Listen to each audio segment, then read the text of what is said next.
হাসপাতালে নিয়ে যাওয়া হচ্ছে।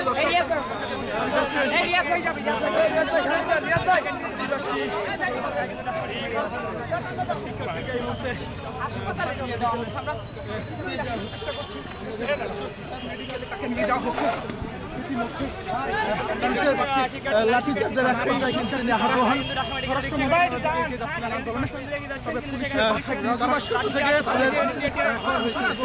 থেকে তাদের কিন্তু স্বরাষ্ট্র মন্ত্রণালয় অভিমুখে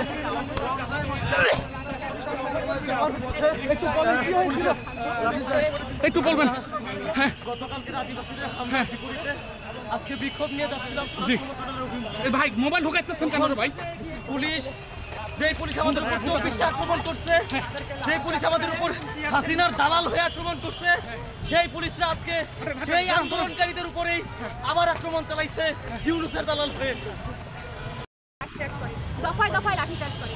আপনারা জানেন যে আমাদের মিছিল এখান থেকে তারা লাঠিচার্জ করে মিছিলটাকে এখানে ফেরত দিয়েছে এবং পরবর্তীতে আবার যখন আমরা মিছিল নিয়ে সামনে যাচ্ছি তখন আবার তারা পুনরায় লাঠিচার্জ করেছে। আমরা প্রশ্ন হচ্ছে আমরা কি এখানে যৌক্তিক আন্দোলন নিয়ে নামিনি? এখানে কয়দিন আগে 5ই আগস্ট আপনারা দেখতে পেরেছেন যে একটা যৌক্তিক আন্দোলনে কীভাবে পুলিশ এখানে নিষ্ঠুরভাবে আক্রমণ চালিয়েছে এবং সেটা আমরা জানি যে ক্ষমতাসীন যে দল আওয়ামী লীগ তারই মদতে এখানে করেছে। তাহলে এখন কার মদতে এটা হচ্ছে? এখন কার মদতে শিক্ষার্থীদের উপর হামলা করা হচ্ছে এবং শিক্ষার্থীদের যৌক্তিক আন্দোলনের উপর হামলা করা হচ্ছে? আপনারা জানেন যে স্টুডেন্ট ফর সভারেন্টি যারা কালকে এরকম গুরুতর আক্রমণ চালিয়েছে শিক্ষার্থীদের ওপর, আদিবাসী ভাই বোনদের ওপর, তাদের মাত্র 2 জনকে পুলিশ গ্রেফতার করেছে। এবং তার পরবর্তীতে আমরা আর কিছু কোনো আপডেট পাইনি। অথচ আজকে আমরা শিক্ষার্থীরা আন্দোলন করতে এসেছি, সেখানে পুলিশ কোন অধিকারে, কিসের জোরে তারা আমাদেরকে লাঠিচার্জ করেছে? তারা তো একটা ব্যারিকেড দিয়েছিল এবং আপনার হ্যাঁ, তারা ব্যারিকেড দিয়েছে, তারা ব্যারিকেড তো দেয়, সেই ব্যারিকেডটা ভেঙে যখন আমরা মিছিল নিয়ে এগোতে চাইছিলাম তখন তারা আমাদেরকে প্রথমত এইভাবে অতর্কিত যে হামলা। আচ্ছা একটু বলি যে আপনারা তো ব্যারিকেড কি ভাঙতে পারেন? শুনুন ব্যারিকেড ভাঙা না ভাঙার কথা না, আমরা আওয়ামী লীগ সরকারকে হটিয়েছি।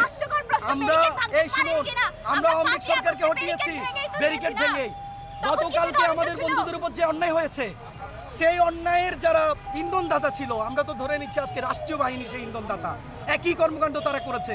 এখানে ব্যারিকেড ভাঙার ইতিহাস ছাত্রদের নতুন নয়। ব্যারিকেড আমরা ভাঙলে জলকামান ছুড়বে, আমাদেরকে রাউন্ড গ্রেনেড পেটাবে, নারী শিক্ষার্থীদের পেটাবে, এই রেকর্ড তো অন্তত আমরা এই নতুন বাংলাদেশে চাইনি।